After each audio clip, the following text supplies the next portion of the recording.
بخار صاحب، پاکستان اور IMF کے درمیان قرض پروگرام پر سٹاف لیول جو ایگریمنٹ ہو گیا ہے، اور اس کے علاوہ 1.2 ارب ڈالرز کی جو قسط ہے وہ پاکستان کو ملے گی. بخار صاحب کتنا خوش آئندہ یہ؟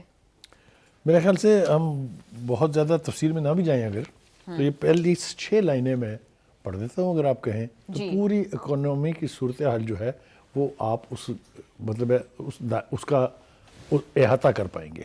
پہلی بات تو آپ نے بتا دی کہ 1.2 بلین ڈالر کی جو انسٹالمنٹ تھی وہ ریلیز کرنے کا فیصلہ کر دیا ہے. تو میرے خیال سے صفحہ ماتم بچ گئی ہوگی ان حلقوں میں جن کا خیال یہ تھا کہ سٹاف لیول معاہدہ نہیں ہوگا، جن کا خیال یہ تھا کہ IMF اس کی ایسی تیسی کر دے گی، جن کا خیال یہ تھا کہ IMF نئے ٹیکسیشن لگا کے قوم کو برباد کر دے گی.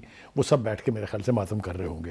IMF کی جانب سے جاری لمحے میں کہا گیا کہ IMF کی معاونت سے جاری توسیعی فنڈ سہولت کے تحت پاکستان کا اقتصادی پروگرام بتدریج استحکام اور مارکیٹ اعتماد کی بحالی کی جانب. It's a certificate.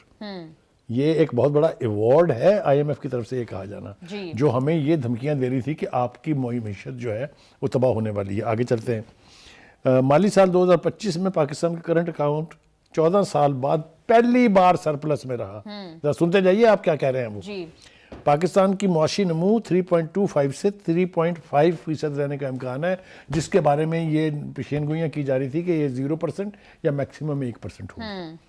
IMF نے پاکستان کے ماحولیاتی اصلاحات پروگرام کی بھی تعریف کی ہے.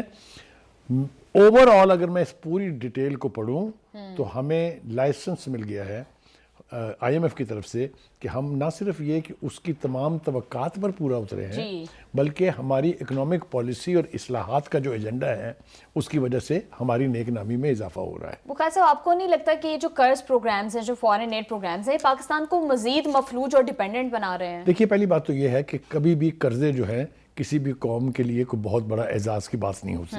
لیکن جب انیویٹیبل سرکمسٹانسز ہوں، آپ جنگ سے نکلے ہوں، آپ کے ہاں پولیٹیکل انسٹیبلٹی ہو، تو پھر آپ کو ان قرضوں کی ضرورت رہتی ہے. لیکن اگر آپ ان قرضوں کو ادا کرنے کی پوزیشن میں ہیں، اس کے اوپر جو سود پڑتا ہے وہ دے رہے ہیں باقاعدگی سے، تو پھر آپ بہتر پوزیشن میں ہیں. Last but not the least, petrol کی قیمت بڑھتی ہے تو ہم ضرور ماتم کرتے ہیں حکومت کا. اب ہم نے سنا ہے کہ ایک سمری گئی ہے کہ پٹرول کی قیمت میں 6 روپے 10 پیسے کی کمی ہوگی. اللہ کرے کہ یہ کمی ہی ہو، اس کے بعد 15 روپے بڑھا نہ دے. جی بخار صاحب ٹھیک کہہ رہے ہیں. Thank you so much for your analysis. Program کا ٹائم ہو گیا ختم. ہمیں دیجیے اجازت. آپ سے ملاقات ہوگی انشاءاللہ کل. اللہ حافظ.